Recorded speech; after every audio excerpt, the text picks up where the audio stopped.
ভাবুন তো, একজন খেলোয়াড় যে আইপিএল খেলতেই পারেনি কিন্তু এখন তাকে নিয়ে হইচই পড়ে গেছে। এমন একজন বোলার যে বল ছুঁড়ে উইকেট উড়িয়ে দেয়, আবার ব্যাট হাতে মারেন দুর্দান্ত রান। এবার সেই খেলোয়াড়কে দলে নিতে চায় আইপিএল এর বড় বড় টিম। কে সেই খেলোয়াড় আর কোন কোন দল তাকে নিতে চায়, আসুন জেনে নেই। তবে তার আগে আপনি যদি কলকাতা নাইট রাইডার্স ফ্যান হয়ে থাকেন, অবশ্যই কমেন্টে আমি KKR লিখে দেবেন এবং ভিডিওটিতে লাইক করে দেবেন। ব্রাইডন কার্স নামের এক ইংলিশ ক্রিকেটারকে সানরাইজার্স হায়দ্রাবাদ কিনেছিল আইপিএল 2025 মেগা নিলামে। তার দাম ছিল 1 কোটি টাকা, কিন্তু তিনি চোট পেয়ে টুর্নামেন্ট থেকেই ছিটকে যান। তার জায়গায় এসেছিলেন উইয়ান মুল্ডার। যদি তিনি ফিট থাকতেন তাহলে এটিই হতো তার আইপিএল অভিষেক। এখন সামনে আইপিএল 2026 নিলাম। হায়দ্রাবাদ তাকে ছেড়ে দিতে পারে, কিন্তু অন্য টিমগুলো তাকে নিতে আগ্রহী হতে পারে, কারণ তিনি শুধু ফাস্ট বল করতে পারেন না, ব্যাটও করতে পারেন। তাই তিনি অনেক দলের জন্য কাজে লাগতে পারেন। তিনি ইংল্যান্ডের হয়ে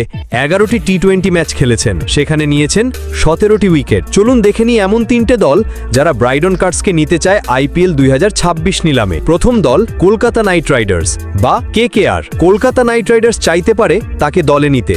কেন জানেন? কারণ তিনি সম্প্রতি ভারতের বিরুদ্ধে টেস্ট সিরিজে ভালো খেলেছেন। তিনি বল হাতে নিয়েছেন 9টি উইকেট, আবার ব্যাট হাতেও করেছেন ভালো রান, একটা 50ও করেছেন। তাছাড়া কলকাতার তরুণ ভারতীয় পেসারদের অভিজ্ঞতা কম, তাই ব্রাইডন কার্স হতে পারেন টিমের জন্য ভালো বাছাই। তিনি নতুন বলে শুরুতে বল করতে পারেন, আবার ম্যাচের শেষে ডেথ ওভারেও বল করতে পারেন, ব্যাট হাতের নিচে নেমে রানও করতে পারেন। এইসব দিক দেখে কলকাতা তাকে নিতে চাই।